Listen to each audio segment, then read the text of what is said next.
لكن ألا تظن ملا كريكار بأنك بحصولك على اللجوء السياسي، ولكن رغم ذلك استمرار ذهابك إلى كردستان وتزعمك أيضا وتزعمك لأنصار الإسلام هو شيء مثير، يعني هو شيء محرض عليك؟ لكن يا أخي الكريم، أنا أعتقد هو السبب هو إسلاميتي. جيد كواوا مويرا كيني كان في النرويج ورجع إلى بلادي، وهم زودوه بالمال واشترى هناك سلاح. ما الفرق بيني إذن وبين كواوا مويرا أو بيني وبين أي معارض آخر كردي؟ الأكراد الذين هم في النرويج أو في السويد أليسوا قادة لجماعتي الطالباني والبارزاني؟ أليسوا قتلة؟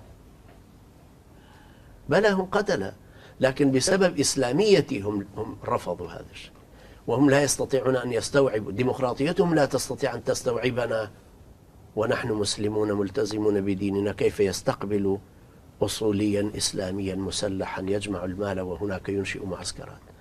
18 جماعة كانوا مسلحين في كردستان، فلماذا نحن الوحيدين الذي تسلط علينا الأضواء؟ الكل مسلح، حزب الشيوعي مسلح، واليساري مسلح، والاشتراكي مسلح، والليبرالي مسلح. يعني إذا كان المتدين الكردي مسلح لا يجوز؟ والحالة حالة الأكراد حالة ميليشيات، هي ليس حالة دولة. لو كنا مثل الكويت دولة ولو صغيرة، لكن كنا نؤيد إخواننا السلفيين هناك وننضم إليهم وينتهي الإشكال. لا أحد يحمل سلاحا. فبالنسبة لنا الموضوع هو كان في استئصال شأفة الجماعات الجهادية بصورة عامة في زمن إدارة جورج بوش، ولكن بفضل الله ما استطاعوا، لأن نحن أيضا كما هم بشر يعملون نحن أيضا بشر نعمل على قدر مستطاعتنا، والله عز وجل يرعانا ولا يرعاهم أو يبتلينا بهم.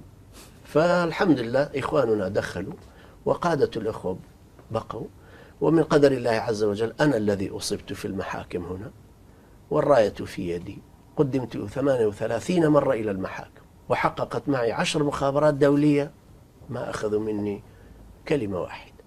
ما تنازلت لا لديني من ديني لا لحقي في الحياة، وإسلاميا أصوليا مسلحا يعمل لإعادة الخلافة الإسلامية، وهذا فضل الله عليه. على كل حال هذا الموضوع سنتناوله بتفصيل أكثر في المراجعة القادمة إن شاء الله.